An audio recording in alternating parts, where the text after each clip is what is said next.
الحمد لله رب العالمين رسول الله الأمين والصلاة والسلام على سيد الأنبياء والمرسلين وعلى آله وأصحابه أجمعين أما بعد فأعوذ بالله من الشيطان الرجيم بسم الله الرحمن الرحيم ألف لام ميم أحسب الناس أن يتركوا أن يقولوا آمنا وهم لا يفتنون ولقد فتنا الذين من قبلهم فليعلمن الله الذين صدقوا وليعلمن الكاذبين صدق الله المولانا العظيم إن الله وملائكته يصلون على النبي يا أيها الذين آمنوا صلوا عليه وسلموا تسليما اللهم صل على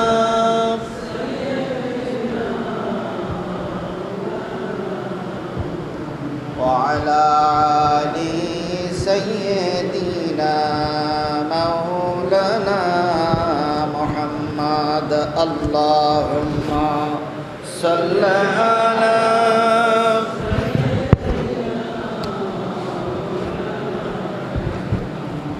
وعلى آل سيدنا رسولنا কে গো তুমি মরুর দুলাল কে গো তুমি মরুর দুলাল মা আমেনার কোলেতে ইসলাম ধর্ম প্রচার করলে পাক কোরআনের মারফতে আল্লাহুম্মা সাল্লি আলা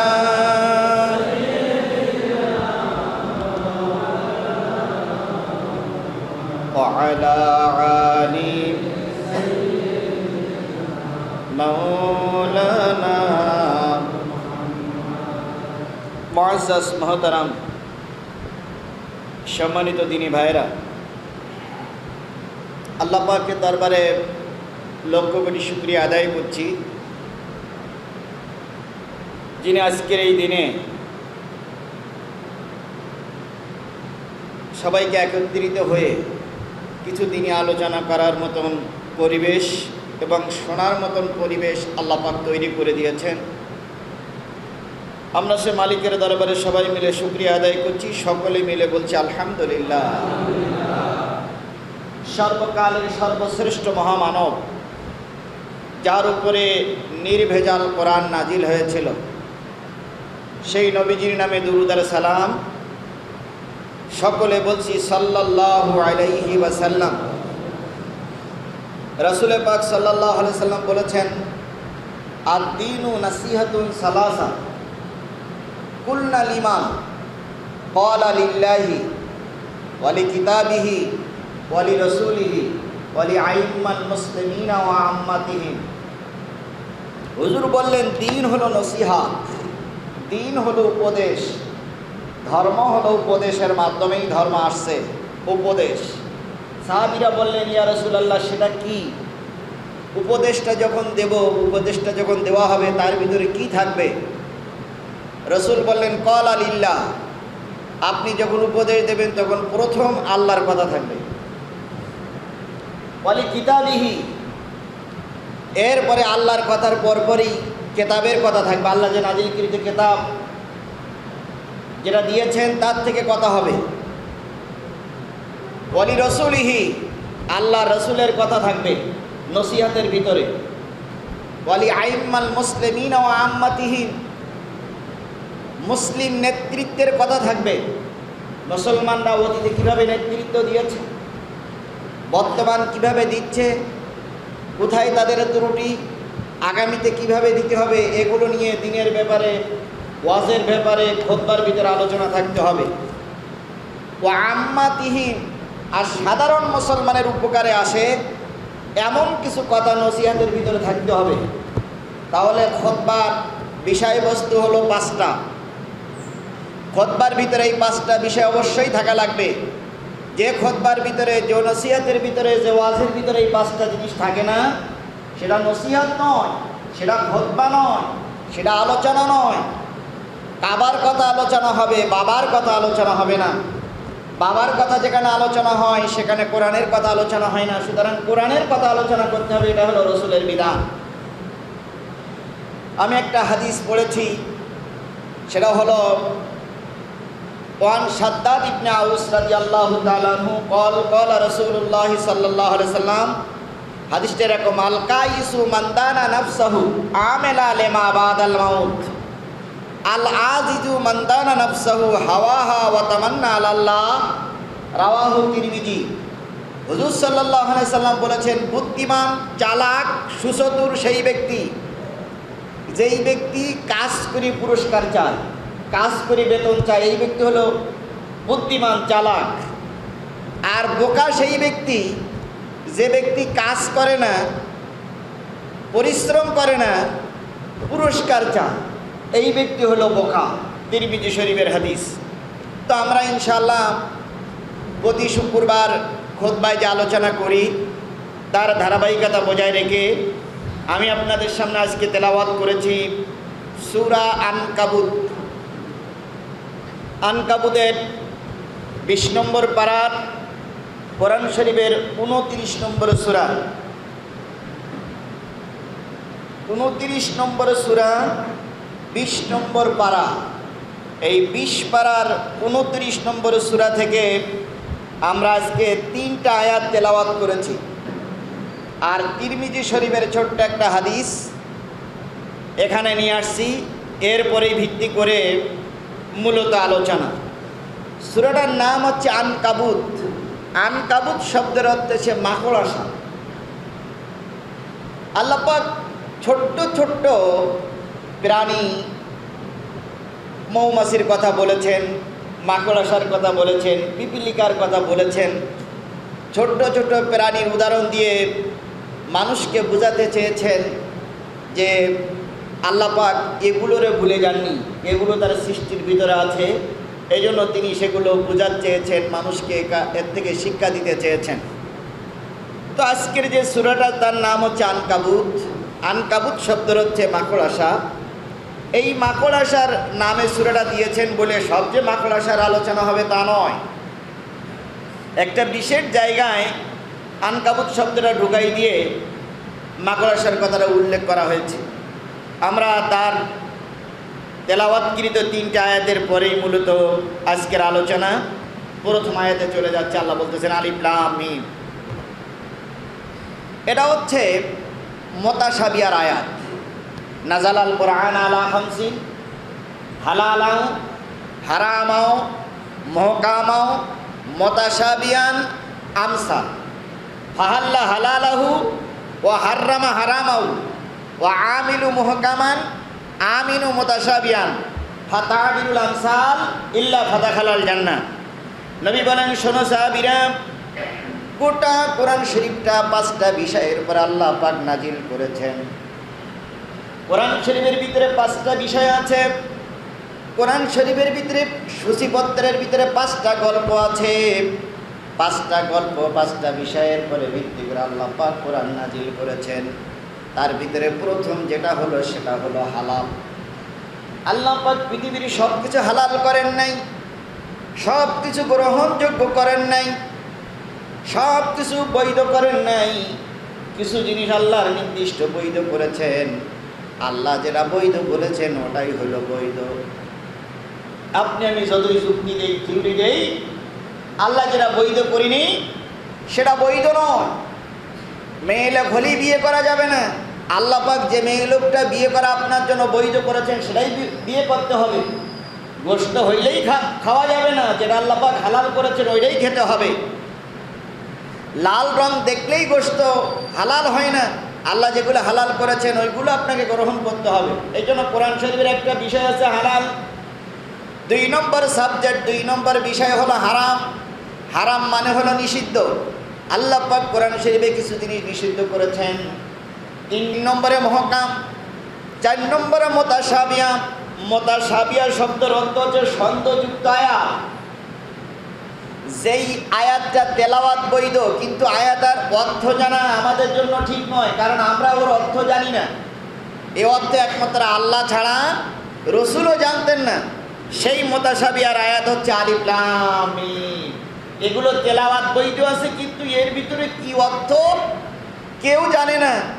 কেউ কেউ বলেছেন যে আলিফতে আল্লাহ, লামতে জিবরিল, মিমতে মুহাম্মদ, অর্থাৎ আল্লাহ জিবরাইলের মাধ্যমে মুহাম্মাদের উপরে কোরআন নাজিল করেছেন। এই জন্য সূরা বাকারার প্রথমে আলিফ লাম মিম, অনেক অনেক সূরার প্রথমে আলিফ লাম মিম দিয়েছেন, মুতাশাবিহার আয়াত দিয়েছেন, যেমন তাহা, কাফ, হা, ইয়াসিন, শুধু নুন, শুধু কফ, এগুলো মুতাশাবিহার আয়াত। এগুলোর অর্থ আমরা জানি না। আজকের প্রথম আয়াতটা হচ্ছে মুতাশাবিহার আয়াত আলিফ লাম মিম, এর অর্থ কিন্তু আমরা কেউ জানি না।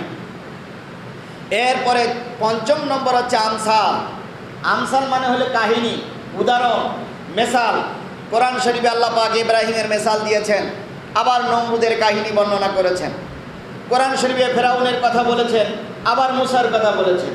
কোরআন শরীফে রাসূল পাক সাল্লাল্লাহু আলাইহি সাল্লামের কথা বলেছেন, আবুল আহাবের কথা বলেছেন। এভাবে করে বিভিন্ন জায়গায় মেসাল দিয়েছেন, কাহিনী দিয়েছেন, উদাহরণ দিয়েছেন, যাতে করে জাতি শিক্ষা গ্রহণ করতে পারে। এই জন্য আমি এর আগেও একবার বলেছি যে 5টা বিষয়ের পরে কোরআন নাজিল হয়েছে, তার ভিতরে একটা বিষয় হলো মুতাশাবিহা। এটার অর্থ আমরা জানি না, জানার জন্য আমরা চেষ্টাও করার প্রয়োজন নেই, কারণ রসুল বলেছেন এর অর্থ একমাত্র আল্লাহ ছাড়া আর কেউ জানে না। তা আজকের প্রথম আয়াত হচ্ছে মুতাশাবিহা, আমরা ওটা নিয়ে আর ওই পর্যন্তই শুধু তেলাওয়াত, অর্থ জানার দরকার নেই। আমিও জানি না, আপনিও জানবেন না, মুহাম্মদ সাল্লাল্লাহু আলাইহি সাল্লাম এ ব্যাপারে কোনো কিছু বলেন নাই। 2 নম্বর আয়াত, আহাসিবান নাস আইয়ুতরাকু আয়াকুলু আমান্না ওয়া হুম লা ইফতানুন। মানুষ কি মনে করেছে, মানুষ কি ভেবে নিয়েছে, মানুষ কি ধারণা করেছে, মানুষ কি চিন্তা করেছে, মানুষ কি এই বলেই অপেক্ষমান আছে, যাইয়াকুলু আমান্না, আমি ঈমানদার, আমি ঈমান এনেছি, একথাই বলেই তারা নাজাত পেয়ে যাবে, একথা বলেই তারা মুক্তি পেয়ে যাবে। অহুম লা ইফতানুন, অথচ তাদের কোনো পরীক্ষা করা হবে না। মানুষ কি ধারণা করে বসে আছে যে আমি বললাম আমি ঈমানদার, আমি বললাম আমি আল্লাহর উপর ঈমান এনেছি, তো এই কথা বলে আমি নাজাত পেয়ে যাব, অথচ কোনো পরীক্ষা নেওয়া হবে না, পরীক্ষা দেওয়া হবে না, পরীক্ষা ছাড়াই আমি ঈমানদার বলে নাজাত পেয়ে যাব, এ কথা বলে কি মানুষ চুপ করে ধারণা করে বসে আছে? এটা আল্লাহ পাক বলতেছে। এখন এর থেকে বলা যায় আমি ছাত্র হয়েই পাশ করব, এই কথা বলে যদি কেউ বাড়ি বসে থাকে, তাহলে ওই ছাত্রের যেমন পরীক্ষায় পাশ করা অসম্ভব, ঠিক তদ্রূপ কেউ যদি বলে যে আমি ঈমান এনেছি, আমি ঈমানদার, অথচ তার কোনো পরীক্ষা হবে না, আর পরীক্ষা ছাড়াই সে নাজাত পেয়ে যাবে, মুক্তি পেয়ে যাবে, এটা যে বলে রেখেছে, এটা সে ভুল ধারণার ভিতরে আছে। পরবর্তী আয়াতে আল্লাহ পাক বলতেছেন, ওয়ালাকাদ ফাত্তানাল্লাযীনা মিন ক্বাবলিহিম, জেনে রাখো অতীতে যারা এসেছিল তাদেরকে আমি পরীক্ষা নিয়েছি, পরীক্ষার মাধ্যমে জেনে নিয়েছি। ফালিয়ালামান্নাল্লাহুল্লাযীনা সাদাকু ওয়া লা ইয়ালামান্নাল কাযিবিন। পরীক্ষার মাধ্যমে আল্লাহ জেনে নিয়েছেন কারা সত্যবাদী আর কারা মিথ্যাবাদী, কারা সত্য কথা বলে, কারা সত্যের পক্ষে আছে আর কারা মিথ্যার পক্ষে আছে, এটা আল্লাহ পাক পরীক্ষার মাধ্যমে জেনে নিয়েছেন। সুতরাং পরীক্ষা ছাড়া যেমন ভালো ছাত্র বোঝা যায় না, পরীক্ষা ছাড়া যেমন কে কত ভালো এটা বোঝার কোনো সুযোগ নাই। আল্লাহ পাক বলতেছে পরীক্ষা ছাড়া তুমি এ কথাই বলে নাজাত পেয়ে গেলে যে আমি ঈমানদার, অথচ তোমার পরীক্ষা হবে না। তোমাদের পূর্বে যারা ঈমান এনেছিল তাদেরকে পরীক্ষা নেওয়া হয়েছে, পরীক্ষার মাধ্যমে খাঁটি মুমিন বলে প্রমাণিত হয়েছে। যে ছাত্র যত ভালো, পরীক্ষা তার সহজ না কঠিন? কথা বলেন। যে ছাত্র যত ভালো, পরীক্ষা তার সহজ না কঠিন? তার তত কঠিন পরীক্ষা দিতে হয়েছে। আর ছাত্র যে খারাপ, তার কিন্তু পরীক্ষাই হয় না। এখন আপনি যদি ভালো ছাত্র হতে চান, আপনার পরীক্ষা দেওয়া লাগবে। এখন পরীক্ষা দেবেন ইংরেজিতে নাকি? পরীক্ষা দেবেন বাংলায়? পরীক্ষা দেবেন অঙ্কে? তা নয়। আল্লাহ বলতেছেন, ওয়ালা নাবলুওয়ান্নাকুম বিশাইইম মিনাল খাউফি ওয়াল জু ওয়া নাকসিম মিনাল আমওয়ালি ওয়াল আনফুসি ওয়াল সামারাত ওয়া বাশশিরিস সাবিরিন। আমি তোমাদের পরীক্ষা নেব। ওয়ালা নাবলুওয়ান্নাকুম, সূরা বাকারা, ওয়ালা নাবলুওয়ান্নাকুম বিশাইইম মিনাল খাউফ, আমি তোমাদের ভয় দিয়ে পরীক্ষা নেব। বিভিন্ন ভয় আসবে। ঈমান এনেছ, এবার ভয় শুরু হলো। এতদিন ভয় ছিল না, এখন ঈমান এনেছ, ভয় শুরু হয়েছে। কি ভয়? ভালো করে দেখেন। রাসূল পাক সাল্লাল্লাহু আলাইহি সাল্লাম যখন কালেমার দাওয়াত দিচ্ছেন, প্রথম সবাই রাসূলকে ভালোবেসেছেন, সবাই রাসূলকে আপন বলে মনে করেছেন। যেই না কালেমার দাওয়াত দেওয়া শুরু হলো, সেই শত্রুতা বাড়ল না কমলো? কি বাড়ল? নিজের আপনজনেরা পর হয়ে গেল। ঘরের দরজায় কাঁটা বাঁধা হলো, পথে কাঁটা ফুটায় রাখা হলো, সমস্ত ময়লা আবর্জনাগুলো সব রাসূলের বাড়ির সামনে ফেলে রাখা হলো। আবু লাহাব, তার স্ত্রীর লোকজন, তার পরিবারের লোকজন বিভিন্ন উচ্ছিষ্ট জিনিসগুলো, বাজে জিনিসগুলো সব রাসূলের ঘরে নিক্ষেপ করতে শুরু করলো। রাসূলের ঘরের দরজায় কাঁটা নিক্ষেপ করলো, পথে কাঁটা ঝুলাই রাখলো। রাসূল সব অকাতরে মেনে নিলেন। আর শুধু একথাই বললেন, আল্লাহ, ঈমান আনার কারণে সমাজপতিরা সব আমার বিপক্ষে চলে গেছে। আজকেও যখন আপনি ঈমান আনবেন, আপনার ঈমান আনার পর বাতিল পক্ষ, বিপক্ষের শক্তি যদি আপনার পরে খেপে না যায়, তাহলে বোঝা গেল আপনার কালেমা রাসূলের কালেমা এক হচ্ছে না। যদি রাসূলের কালেমা আর আপনার কালেমা এক হয়, রাসূলের যে দশা হয়েছে আপনারও সেই দশাই হবে। আজকে কিছু লোক উপহাস করে বলে, অমুক লোক ধর্মের কথা বলে জেল খাটে, আর আমি ধর্মের কথা বলে মুরগির মাথা, মুরগির রান, মাছের মাথা খেয়ে বেড়াই। উনিও ধর্মের কথা বলে, আমিও ধর্মের কথা বলি। কই, আমার তো কিছু হয় না, আমি তো জামাই আদরে আছি। বোঝা গেল রাসূলের চাইতে তুমি আমি ভালো না, রাসূলের চাইতে তোমার আমার চরিত্র ভালো না। রাসূল, আল্লাহ পাক নিজেই বলেছেন, আমি সবচেয়ে উত্তম চরিত্রবান হিসাবে রাসূল তোমাকে প্রেরণ করলাম। আল্লাহর সাক্ষীতে আল্লাহ রাসূল সবচেয়ে ভালো মানুষ। সেই মানুষটার পরে আঘাত আসলো শুধুমাত্র ঈমান আনার কারণে। তুমি আর আমি যদি ঈমান আনি, অবশ্যই তোমার আর আমার পরে এরকম আঘাত আসতেই পারে। দুই একজনের যদি না আসে সেটা আলাদা ব্যাপার, কিন্তু ইতিহাস সাক্ষী দেয় যে কালেমা গ্রহণ করার পরে ভয় এসেছে, জুলুম হয়েছে, অত্যাচার হয়েছে। প্রথম যে জিনিসগুলো দিয়ে পরীক্ষা নেবে সেটা হলো ভয়। সমাজপতিদের ভয়, খুন হওয়ার ভয়, গুম হওয়ার ভয়, তারপরে কি মালামাল ছিনতাই হওয়ার ভয়, ইজ্জত শরম নষ্ট হওয়ার ভয়, সমাজে গালিগালার ভয়, গালিগালাসের ভয়, জেল জুলুমের ভয়, অত্যাচারের ভয় একের পর এক আসবে যখনই আপনি ঈমানদার বলে দাবি করবেন। এক। দুই নম্বর, ওয়ালজু, তোমাকে না খাওয়াই রাখা হবে, সব কিছু আছে, তারপরে তোমার থাকবে না, সব তোমার থেকে ছিন্ন হয়ে যাবে, দূর হয়ে যাবে। যে দশা আল্লাহর নবীর বেলায় হয়েছিল। বলুন তো, এই পৃথিবীতে আদম আলাইহিস সালাম থেকে শুরু করে মুহাম্মদ রাসূলুল্লাহ সাল্লাল্লাহু আলাইহি সাল্লাম পর্যন্ত যত নবী, রসুল, মানুষ, যত মাখলুক পৃথিবীতে আসছে, রাসূলের চাইতে ভালো মানুষ আর পৃথিবীতে কেউ এসেছিল? আর কিয়ামত পর্যন্ত চেষ্টা করলেও আসবে?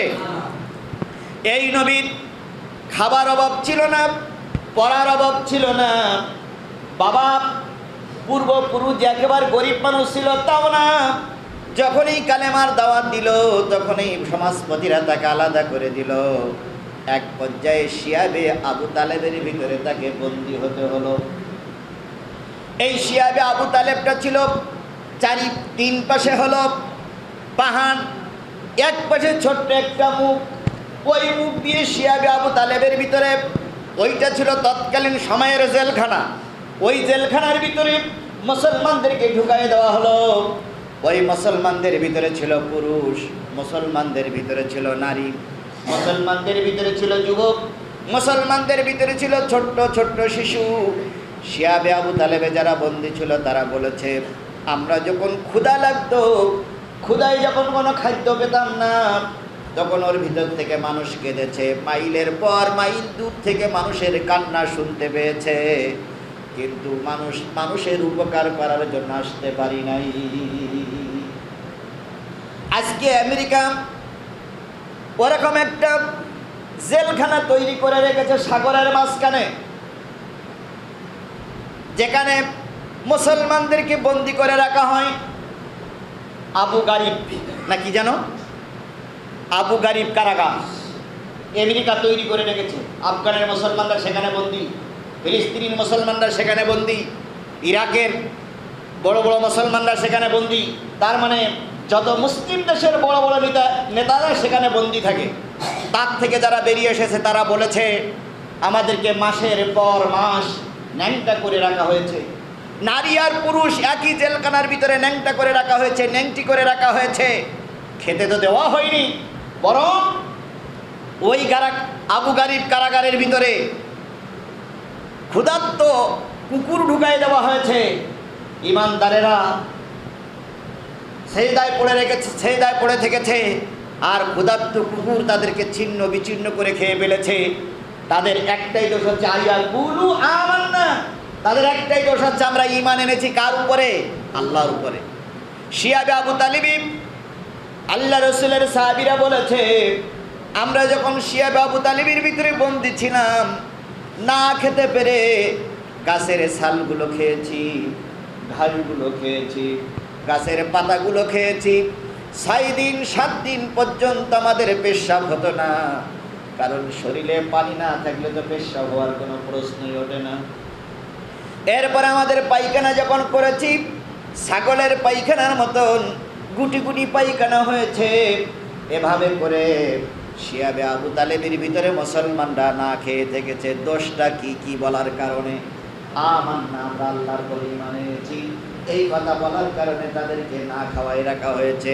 তুমি মুসলমান দাবি করো, আমি মুসলমান দাবি করি, আমি রসুলের উম্মত বলে দাবি করি। 40-50টা বছর পার হয়ে গেল, তোমার শরীরে কোনো টোকা পড়ল না, তোমার দিকেই তাকালো না, ভুরু উঁচু করে তাকালো না, তোমার দিকে কেউ গরম কথা বলল না। বুঝতে হবে তোমার ঈমান আর সাহাবীদের ঈমান এক নয়। আজকে কিছু লোক উপহাস করে বলে, টুপিওয়ালারা জেলখানায়, টুপিওয়ালারা ফাঁসিতে ঝোলে, টুপিওয়ালারা পরিবার ছিন্ন হয়ে যখন মাসের পর মাস জেলখানার ভিতরে থাকে, তখন একজন টুপিওয়ালা জেলখানার ভিতরে থাকে, আর একজন টুপিওয়ালা মিসকে হাসে আর কয়, অমুক হুজুর অন্যায় কাজ করেছে বলে জেল খাটতেছে, আমার তো কিছুই হয় না। বন্ধুগণ, ভুলে যেও না, আমাদের এই এলাকায় একটা প্রবাদ আছে, ঘুটে পড়ে আর গোবর হাসে। মানে গোবর যখন শুকনো হয়ে যায় তখন ঘুটে হয়, ঘুটে যখন চুলার ভিতরে পড়ে গোবর তখন হাসে আর কয়, ভাই ঘুটে ভাই, তুই তো পুড়িস, আমার তো কিছুই হয় না, কিন্তু তুমি এখন আনন্দ করতেছো, এমন একটা দিন আসতে পারে তোমার ওই দশা হতে পারে। সুতরাং কারোর বিপদ দেখে উপকার না করতে পারলেও হাসাহাসি করা যাবে না, কারণ আজকে যার বিপদ দেখে আনন্দ করছে, ওই বিপদ আজ হোক কাল হোক তোমার আমার বেলায় আসতে পারে। এই জন্য আল্লাহ বলতেছে, তুমি ঈমান আনার পরে তোমার 2 নম্বর যে পরীক্ষা হবে, তোমার না খেয়ে থাকতে হবে। অনেক সিমিনাল আমল, মালের ক্ষতি হবে, ফল ফসলের ক্ষতি হবে, তোমার ক্ষতি একের পর এক আসবেই। ইতিহাস বেশি দূরে যাওয়ার দরকার নেই, বাংলাদেশের অনেক জায়গায় দেখেন ধর্মকর্ম করার কারণে অনেকের চাকরি চলে গেছে, অনেকের ব্যাংকের টাকা উঠাই নেওয়া হয়েছে, কিংবা লকডাউন দেওয়া হয়েছে, ব্যাংকের টাকা যেন উঠাইতে না পারে, চাকরি চলে গেছে। অনেকের ব্যবসা চলে গেছে, অনেকের ব্যবসা প্রতিষ্ঠানের গায়ে আগুন লাগাই দেওয়া হয়েছে। সে ব্যক্তি চুরি করি নাই, ডাকাত করি নাই, খুন করি নাই, রাহাজানি করি নাই, শিক্ষক লেভেলে সবচেয়ে 1 নম্বর শিক্ষক ছিল, কিন্তু চাকরি চলে গেছে। কি করার কারণে? আমান্না বিল্লাহ, আমি আল্লাহর পরে ঈমান এনেছি। ঈমানের পরে কথা বলার কারণে চাকরি চলে গেছে, ব্যবসা চলে গেছে, দোকানপাট আগুন জ্বালিয়ে পোড়াই দেওয়া হয়েছে। পার্শ্ববর্তী দেশ ভারতে একটা মোটরসাইকেলের শোরুমে আগুন লাগিয়ে পোড়াই দেওয়া হলো। যার শোরুমটা পুড়ে গেল, তিনি পরের দিন ছবিতে আসলেন। তিনি বললেন, আমি মুসলমান হওয়ার কারণে কোটি কোটি টাকার সম্পদের আগুন দিয়ে পোড়াই দিল, আর আমার ড্রয়ারের ভিতরে যত টাকা ছিল সব ওরা নিয়ে গেল। সব একটাই মাত্র দোষ, সেটা হলো ঈমান এনেছি। সুতরাং ঈমান আনার পরে পরীক্ষা হবে কি? ভয় দিয়ে, না খাওয়াই রেখে, মালের ক্ষতি দিয়ে। এরপরে হলো ফল ফসলের ক্ষতি হবে, জানের ক্ষতি হবে, মালের ক্ষতি হবে। এত ক্ষতির পরেও যদি তুমি টিকে থাকতে পারো, আল্লাহ পাক বলতেছেন অবাশশিরিস সাবিরিন, যারা এই ক্ষতির পরে টিকে থাকে আমি তাদেরকে সুসংবাদ দিচ্ছি। কিসের সুসংবাদ? জান্নাতের সুসংবাদ দিচ্ছি। আল্লাহ রাব্বুল আলামিন বলতেছেন, আম হাসিবতুম আন তাদখুলুল জান্নাহ ওয়ালাম্মা ইয়ালামিল্লাহিল্লাযীনা জাহাদু মিনকুম ওয়া ইয়ালামাস সাবিরিন। তোমরা কি এই কথা বলেছ, আম হাসিবতুম আন তাদখুলুল জান্নাহ, তোমরা কি এমনি এমনি জান্নাতে চলে যাবে? শুধু ঈমানদার বলে জান্নাতে চলে যাবে, অথচ কে জিহাদের ময়দানে অংশগ্রহণ করেছে আর কে বিপদে ধৈর্য ধারণ করেছে এটা এখন আমি দেখি নাই। সুতরাং এই কথা বলে সরাসরি জান্নাতে যাওয়া যাবে না। এটা হলো সূরা আলে ইমরানের ভিতরে আসছে, সূরা বাকারার ভিতরে আসছে। আম হাসিবতুম আন তাদখুলুল জান্নাহ ওয়ালাম্মা ইয়াতিকুম মাসালুল লাযীনা খালাউ মিন ক্বাবলিকুম মাসসাতুহুমুল বাসাউ ওয়াদ দাররাউ ওয়া যুলজিলু হাত্তা ইয়াকুলার রাসূল ওয়াল্লাযীনা আমানু মাআহু মাতা নাসরুল্লাহ। তোমরা কি মনে করেছো এই কথা বলেই জান্নাতে যাবে? অথচ তোমাদের কোনো পরীক্ষা নিরীক্ষা নেওয়া হবে না। অতীতের নবীদের ইতিহাস খোঁজো, অতীতের মুসলমানদের ইতিহাস খোঁজো, তারা ঈমান আনার পরে তাদের পরীক্ষা নেওয়া হয়েছে। এমনকি সেই সময়ের রাসূল এবং তার সাথীরা, ওয়াল্লাযীনা মাআহু, তার সাথীরা বলেছে মাতা নাসরুল্লাহ, কখন আল্লাহর সাহায্য আসবে। ওই ঈমানদারদের জন্য সুসংবাদ আমি আল্লাহ দিচ্ছি। ঈমান এনেছো, পরীক্ষায় যদি পাশ করতে পারো তোমাদের জন্য খুব তাড়াতাড়ি সুসংবাদ রয়েছে। রাসূল পাক সাল্লাল্লাহু আলাইহি সাল্লাম যখন কালেমার দাওয়াত দিলেন, মুসলমান যে দুই একজন হয়, যদি গরিব মানুষ হয় বিভিন্ন জায়গা থেকে তার পরে চাপ আসে, যদি কর্মকার হয় কাজ বন্ধ করে দেয়, ব্যবসায়ী যদি হয় ব্যবসা বন্ধ করে দেয়, যদি ধনী মানুষ কালেমা পড়ে তাহলে তার উপরে সবাই মিলে অত্যাচার করে। এমন একজন মুসলমান হয়েছিলেন হযরত খাব্বাব ইবনে আরাত রাদিয়াল্লাহু তাআলা আনহু। খাব্বাব মুসলমান হলো। খাব্বাব ছিল একজন কর্মকার, খাব্বাব ছিল একজন ওই যে লক্কর তাসুরি খুনতে কুরুল তৈরি করে একজন কর্মকার কামার ছিল হযরত খাব্বাব। খাব্বাবের কাছে ইসলাম পৌঁছে গেল, খাব্বাব কালেমা গ্রহণ করলেন। যখনই কাফেরেরা শুনল যে খাব্বাব ইসলাম গ্রহণ করেছে, গোটা দেশের সব প্রভাবশালী নেতারা খাব্বাবের উপর অত্যাচার করে দিয়ে বলল, হয় ওই ধর্ম ছাড়, হয় ওই দল ছাড়, নতুবা তোর জীবন শেষ করা হবে। খাব্বাব স্পষ্ট ভাষায় বলে দিলেন, জীবন চলে যেতে পারে, আমার জীবনের সব কিছু আমি হারাতে পারি, কিন্তু আল্লাহর উপর ঈমান এনেছি, এই ঈমান আমি ভুলে যাব না। খাব্বাবের পর অত্যাচার শুরু হলো। খাব্বাবের পরনের কাপড় খুলে নেওয়া হলো, খাব্বাবের কান ফাটাই দেওয়া হলো, নাক ফেটে গেল। রক্তাক্ত খাব্বাব দিক বিদিক ছোটাছুটি করতে লাগলেন। ছুটতে ছুটতে অবশেষে রাসূলের দরবার পর্যন্ত চলে গেলেন। যে দেখে আল্লাহর নবী আসরের নামাজের পর কাবার গায়ে হেলান দিয়ে একটু বিশ্রাম নিচ্ছেন। খাব্বাব রাসূলকে সালাম দিলেন। রাসূল খাব্বাবের সালামের জবাব দিলেন। দেখলেন খাব্বাবের নাক দিয়ে রক্ত পড়তেছে, খাব্বাবের নাক ফেটে গেছে। খাব্বাবের ছোট্ট একটা কাপড় দিয়ে খাব্বাব তার লজ্জাস্থান ঢেকে রেখেছে। রাসূলকে সালাম দিয়ে বলেন, ইয়া রাসূলুল্লাহ, আমার দিকে একবার তাকান। নবীজি খাব্বাবের দিকে তাকালেন।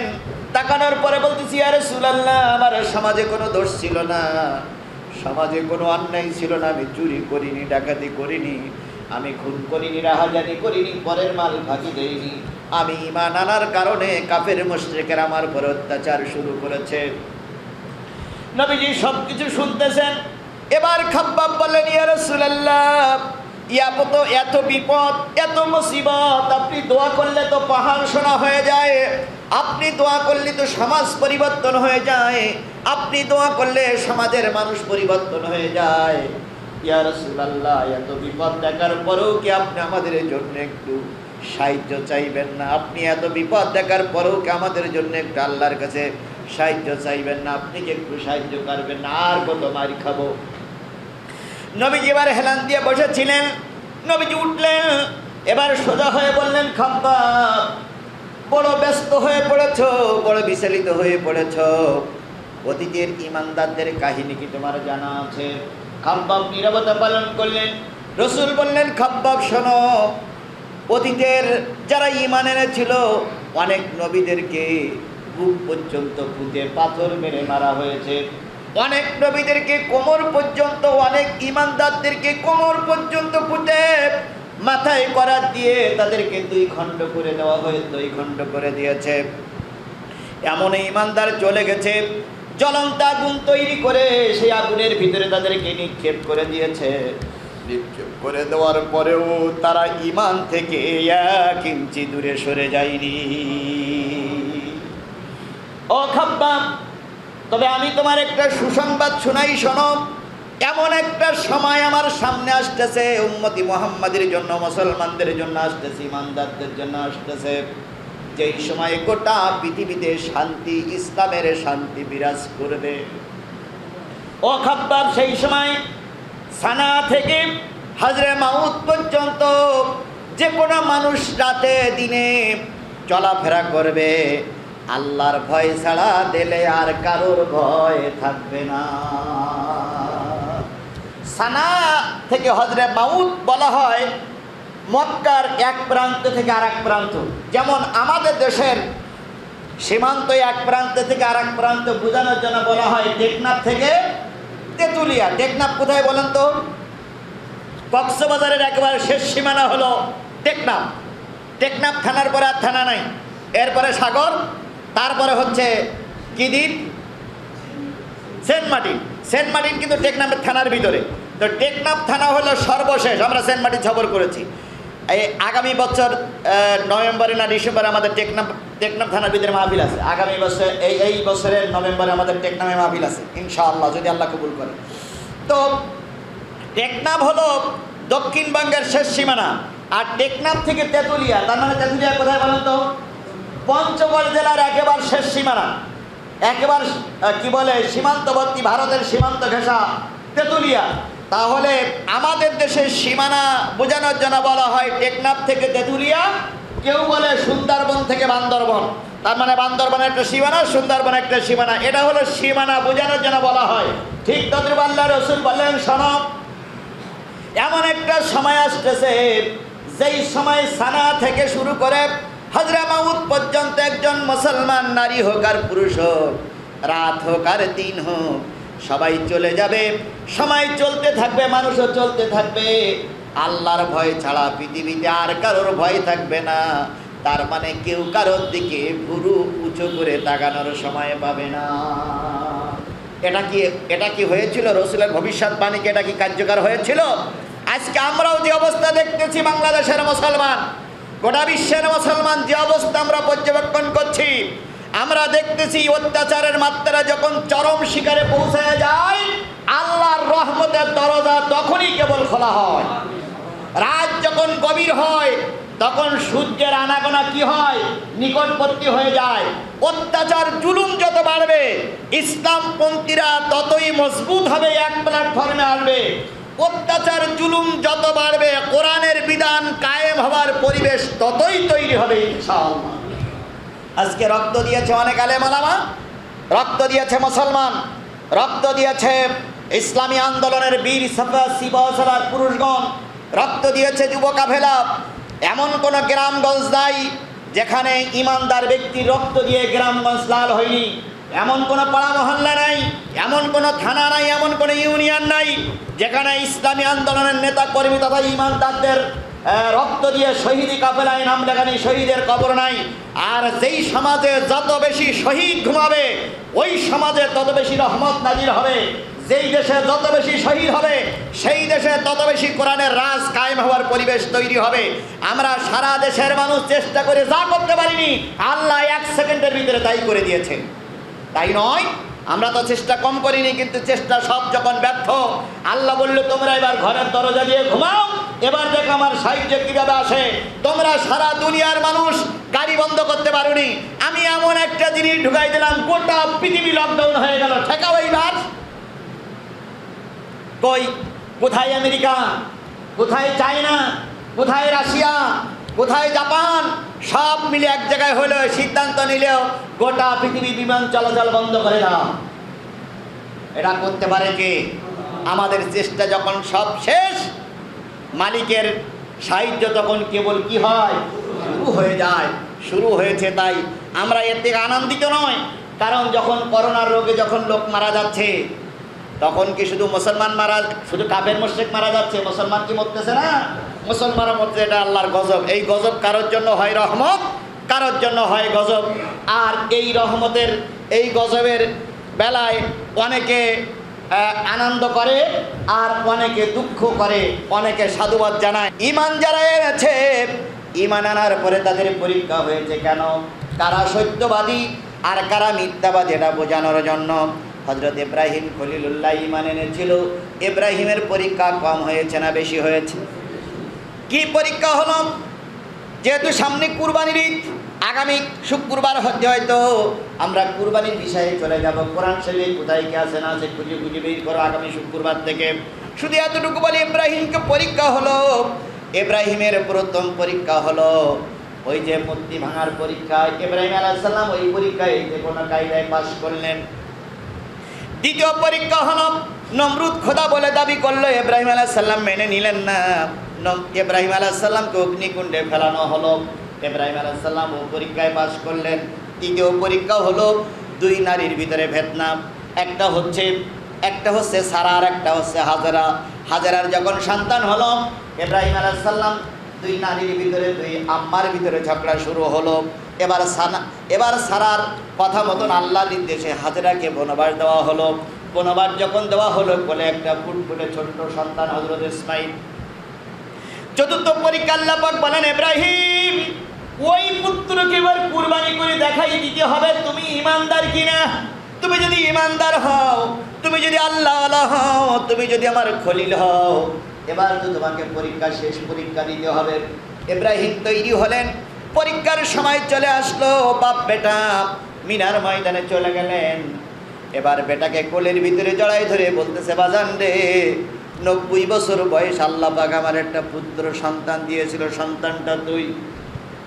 ধারণা করেছিলাম সন্তান হবেই না, সন্তান আল্লাহ দিল। অনেক ত্যাগ তিতিক্ষার পরে সন্তান আল্লাহ দিল। কোলে পিঠে করে মানুষ করলাম, তুই এখন বড় হয়েছিস, বোঝার মতন শক্তি পেয়েছিস। আমি স্বপ্নে দেখেছি ইন্নি আসবাহুকা, আমি তোরে জবাই করতেছি। ফানজুর মাজা তারা, বাজান রে তোর অভিমত ব্যক্ত কর, তোর মতটা কি? পুত্র বললেন, আব্বা যে স্বপ্ন তুমি দেখেছো সে স্বপ্ন বাস্তবায়ন করো, আমাকে ধৈর্য ধারণকারীদের ভিতরে দেখবে। এবার দুই বাপ বেটা পরামর্শ করতেছে কিভাবে কুরবানি করলে আল্লাহ খুশি হবে। বেটা উপদেশ দিচ্ছে, বাজান আমার চোখ বাঁধো, তোমারও চোখ বাঁধো, আমার হাত বাঁধো, আমার হাত বাঁধো, আমার পা বাঁধো, তোমার চোখ বেঁধে নাও, তরবারির ধারটা পরীক্ষা করে নাও। ইব্রাহিম জাতির পিতা ইব্রাহিম বললেন, বাজান রে চোখ বাঁধার ভিতরে ফায়দা কি? ইসমাঈল আলাইহিস সালাম বললেন, বাজান তুমি আমার বাবা, আমি তোমার সন্তান। বাপ সন্তানের ভিতরে মহব্বত কে তৈরি করে দিয়েছে? আল্লাহ তৈরি করে দিয়েছে। তারপরে বুড়ো বয়সে সারা জীবন যদি সন্তান না হয়, বুড়ো বয়সে যদি ছেলে মেয়ে হয়, বুড়ি বয়সে যদি ছেলে মেয়ে হয়, তারপরে মহব্বত একটু অন্য সন্তানের চেয়ে বেশি হয়। সুতরাং আমার চোখের পরে তোমার চোখ পড়লে হাত কেঁপে যাবে, মালিক অসন্তুষ্ট হয়ে যাবে। এই জন্য তুমি হাত বেঁধে না, তুমি চোখ বেঁধে নাও, যাতে করে কুরবানির সময় কোনো সমস্যা না হয়। আর তোর হাতটা কেন বাঁধতে হবে? ইসমাঈল আলাইহিস সালাম বলেন, বাজান তুমি জাতির পিতা ইব্রাহিম, তুমি মুসলিমিন জাহানের পিতা, মিল্লাতা আবিকুম ইব্রাহিম হুয়া সাম্মাকুমুল মুসলিমিন। তোমাকে জাতির পিতা বানাই দিয়েছে আল্লাহ, সুতরাং তুমি জাতির গর্ব, জাতির অহংকার, জাতির পিতা। আমি যখন কুরবানি হয়ে যাব, মৃত্যু যন্ত্রণায় যখন ছটফট করব, আমার হাত আমার পা তোমার গায়ে লেগে যেতে পারে, বিয়াদবি হতে পারে বাজার। এই জন্য হাত পা বেঁধে নাও ও বাজার। কুরবানি যখন করবে, রক্তটা যখন পড়বে, তখন যেখানে রক্ত পড়বে সেখানে আমার গায়ের জামাটা খুলে রেখে দাও। ইব্রাহিম বললেন, বাজান এর ভিতরে ফায়দা কি, এর ভিতরে মহত্ব কি? ইসমাইল আলাইহিস সালাম বললেন, আব্বা তুমি যখন আমাকে ছোট্ট অবস্থায় যখন এই মিনার ময়দানে রেখে গিয়েছিলে, কাবার পাশে যখন রেখে গিয়েছিলে বাজান, তখন আমার মা, আমি আর আমার মা ছাড়া কেউ ছিল না।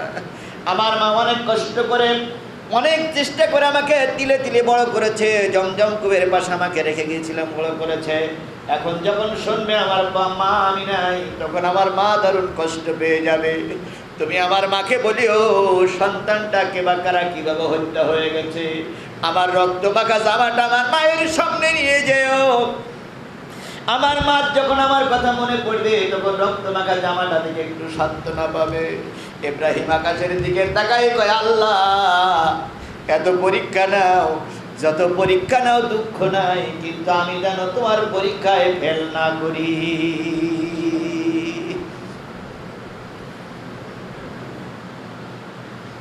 আমার ভাইরা, ইব্রাহিম আলাইহিস সালাম পরীক্ষা দিলেন, পরীক্ষায় পাশ করলেন। সূরা সাফফাতের ভিতরে আসছে, পরীক্ষায় ইব্রাহিম আলাইহিস সালাম পাশ করলেন। ইব্রাহিম আলাইহিস সালাম ইসমাইলকে জবাই দিতে গেলেন, প্রথম কাটে না, দ্বিতীয়বার চেষ্টা করলেন কাটে না, তৃতীয়বার চেষ্টা করলেন কাটে না।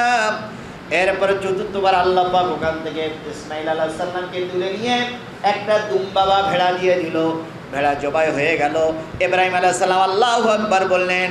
আল্লাহ বললেন, কাযালিকা নাজ্জিল মুহসিনিন, ভালো করে শোনো, যারা এরকম পরীক্ষায় পাশ করে আমি আল্লাহ তাদের জন্য উত্তম পুরস্কার রেখে দিয়েছি। সুতরাং জাতির আব্বা ইব্রাহিম আলাইহিস সালাম পরীক্ষা দিলেন। ও জাতির আব্বার সন্তানেরা, মুসলমানরা, তুমি আর আমি যদি ইমানদার হই, আপনাকে আমাকেও কি করা লাগবে? পরীক্ষা দেওয়া লাগবে। আর পরীক্ষায় যদি আমরা পাশ করতে পারি, আল্লাহ পাক বললেন তোমাদের জন্য জান্নাত অপেক্ষা করতেছে। সুতরাং অতীতের নবীরা পরীক্ষা দিয়েছে, পরীক্ষার মাধ্যমে জেনে নিয়েছে কে সত্যবাদী আর কে মিথ্যাবাদী। আজকে কি আমাদের পরীক্ষা হবে না, এই চিন্তা ভাবনা করে বসে আছেন আপনারা? পরীক্ষা আমাদের হবেই। সুতরাং পরীক্ষার মাধ্যমে জানা যাবে কে ভালো ছাত্র আর কে খারাপ ছাত্র। আমরা কি পরীক্ষায় পাশ করতে চাই না ফেল করতে চাই? সবাই মিলে বলেন, আমরা পরীক্ষায় পাশ করতে চাই না ফেল করতে চাই? সুতরাং পরীক্ষা আমাদের আসবেই। আল্লাহরে বলি, আমি আমার অনেক ওয়াজের মাধ্যমে বলেছি, আমি আমার জীবনের অনেক কষ্ট ত্যাগ তিতিক্ষার মাধ্যমে এই পর্যন্ত এসেছি। বক্তৃতা জীবনে যতগুলো বক্তৃতা ময়দানে আছে, আমি সবাইকে এক দাড়ি পাল্লায় হিসাব করি না। তবে যদি নির্যাতিত অত্যাচারিত বক্তা থাকে, তার ভিতরে 1 নম্বর সারিতে আছি কিনা আমি জানি না, তবে নির্যাতিত অত্যাচারী মানুষের ভিতরে আমি একজন। আমার জীবনের অত্যাচার জুলুমের কথা শুনলে আমার মনে হয় যে ব্যক্তির জীবনে কোনোদিন কান্না আসে না, সেও কেঁদে ফেলবে, তার দিলের ভিতরে মায়া আসবে, তার চোখে পানি আসবে। আমার দুঃখের কথা যদি আমি বলি, এত কিছু করার পরেও কিন্তু টিকে থাকতে হবে কার জন্য? আল্লাহর জন্য, ইসলামের জন্য।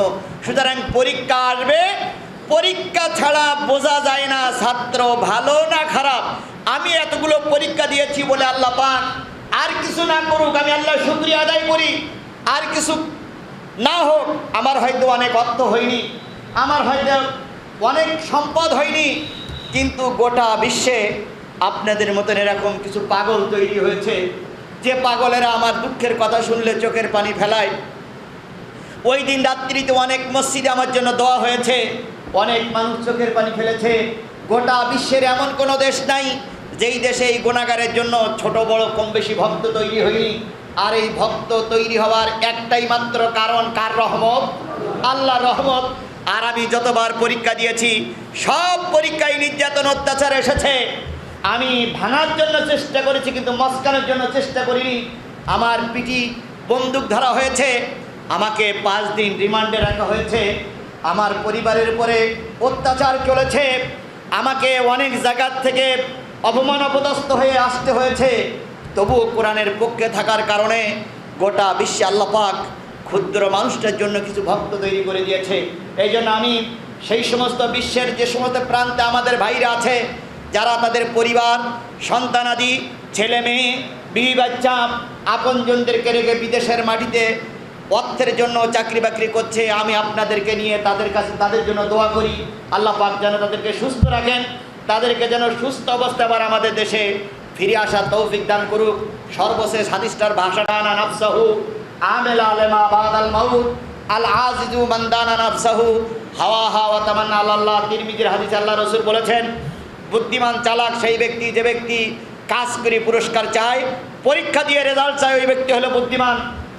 আর পরীক্ষা ছাড়া যে ক্লাসে উঠতে চায়, পরীক্ষা ছাড়া যে পাশ করতে চায়, জন্মজুরি না খেটে যে ব্যক্তি মজুরি চায়, চাকরি না করে যে ব্যক্তি বেতন চায়, আল্লাহ রসুলের ভাষায় সে ব্যক্তি কি?